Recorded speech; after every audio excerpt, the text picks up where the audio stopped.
seen up till now is entrepreneurship broadly. That means you have a new idea, you fill the gap, you know that this is required but not being addressed.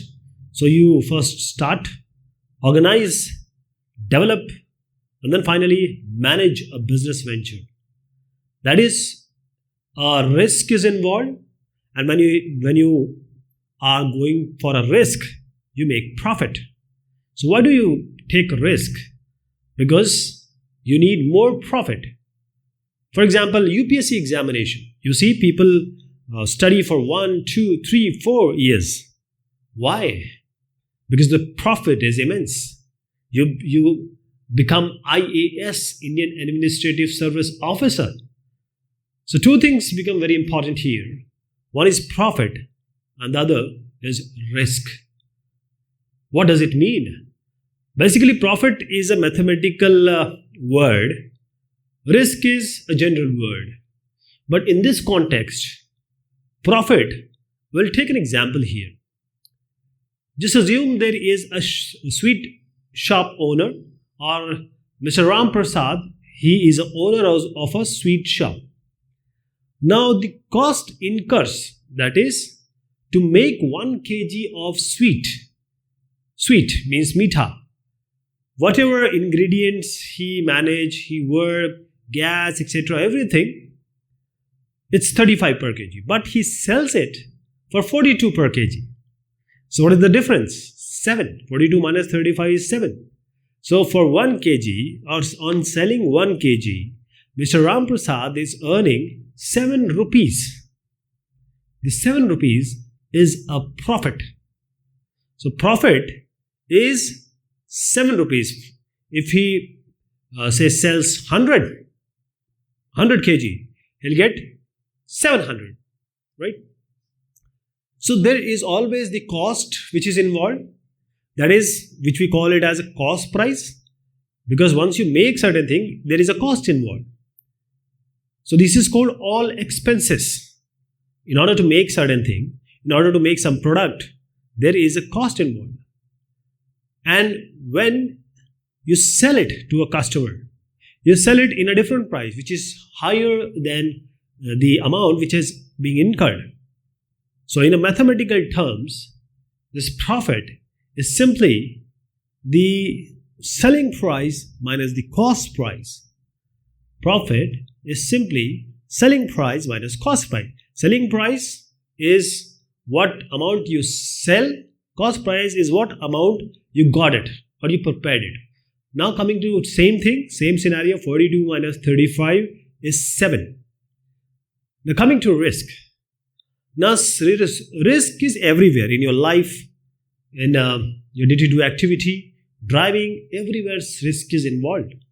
So the situation, the scenario where the result is unknown to you, is not known.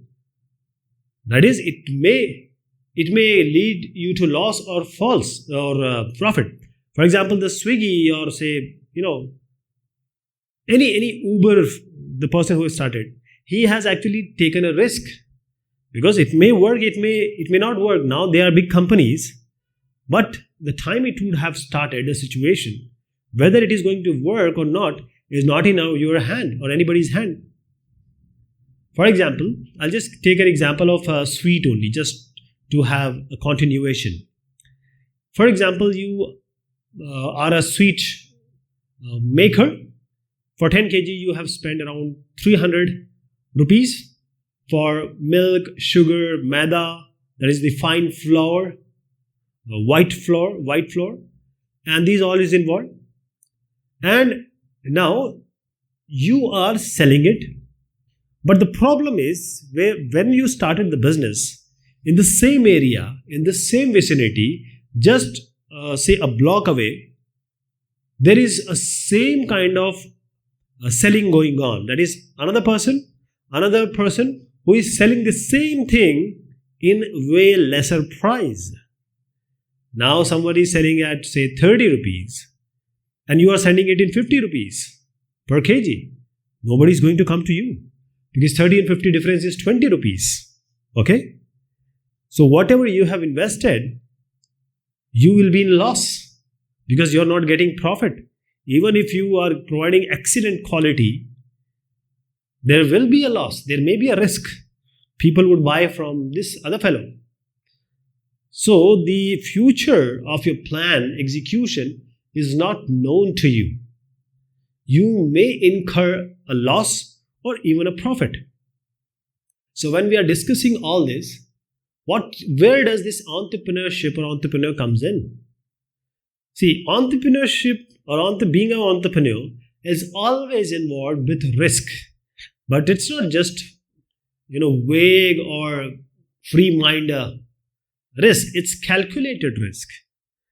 That is, if you want to start a venture, you know it can fail, but you don't do anything to take risk. That means you become bankrupt. You will not be able to do anything after this if this particular thing fails. That is how the entrepreneurship, you are ready to accept the failure. You are prepared for the failure. And that is how you invest money. You engage in the different resources planning. That is how entrepreneurship is different. What are the characteristics